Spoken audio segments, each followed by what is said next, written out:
at Retail Wonderland and Taylor Loft, aka my most recent desperate financial decision, after the very pleasant conversation with Curtis from Capital One, who introduced me to the word for the day, vehicular repossession.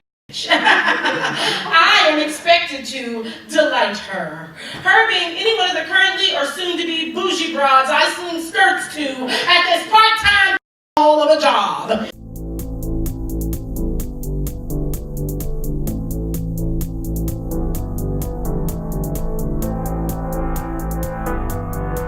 A serious writer, like consider myself a writer, or certainly even think about it in terms of performance, until 2003. And it's really accidental. I was working for an organization doing HIV prevention for prostitutes in Washington, D.C. And there's this group that does poetry, that does benefits for nonprofits, and they were doing a benefit for us. And my boss said, hey, anybody want to write something for this event? And myself and another one of my coworkers, we both sort of consider ourselves writers, we like to write. So we both wrote things for this event, and we went and I did my poem. I used to do important shit like help prostitutes survive and counsel abused children, help schizophrenic bipolar people with HIV find housing, protest to save the manatees. I used to make a difference. And now the sum of my subsistence has culminated here at the Galleria Mall, helping And I went and I did my poem, like my hand was shaking, I was terrified, and I read it, and then, you know, like, if you've ever seen the movies where, like, the sky opens up and then, like, the trumpets play, whenever, like, some divine happens, that's what happened that moment when I read that poem. Like, just this whole world opened up, and I was like, oh, I am in love with poetry. I'm totally in love with this. I want to do it all the time. And I went back to my office, and I Googled open mics. And then I proceeded to go to every open mic in the city every single night of the week for the next year, like just obsessively. Yeah, and then that sort of launched my career. And I said, Livonia Shanks. Me and Livonia Shanks used to squat at the back of the playground to see who could pee undetected. It was a work of art. It was the highlight of my day. The sneaking felt better than the relieving, and the sun always hid our secret. That is, until Dwight Johnson, with his fake front silver tooth and his 6 chins, caught us. He said, oh, I'm telling, Gail and Livonia is peeing. Mrs. Palmer acted as if she had never peed outside.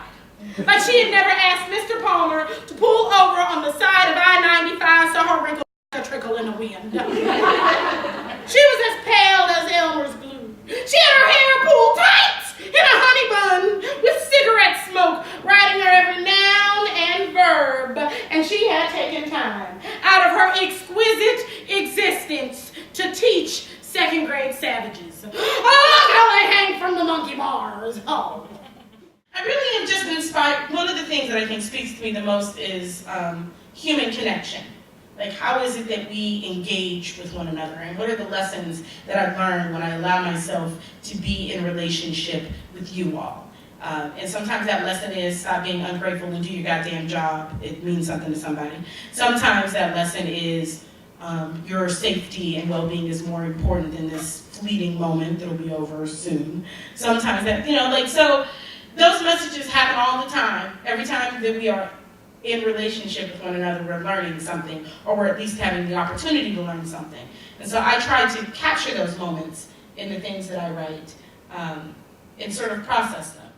And just as I hit my breaking point, as I approach the fitting room door, ready to shove the 30th skirt I have shown Jaja, hanger and all, down her obnoxious throat! She opens the door, wearing a bra and a patchy bald scalp, apologizes for startling me.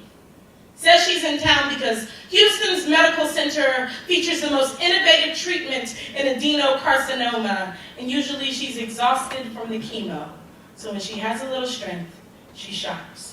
Says it makes her feel pretty again. Thanks me for participating in this moment where the mangled cells of disease don't win, where she doesn't have to be a cancer patient, just simply a human.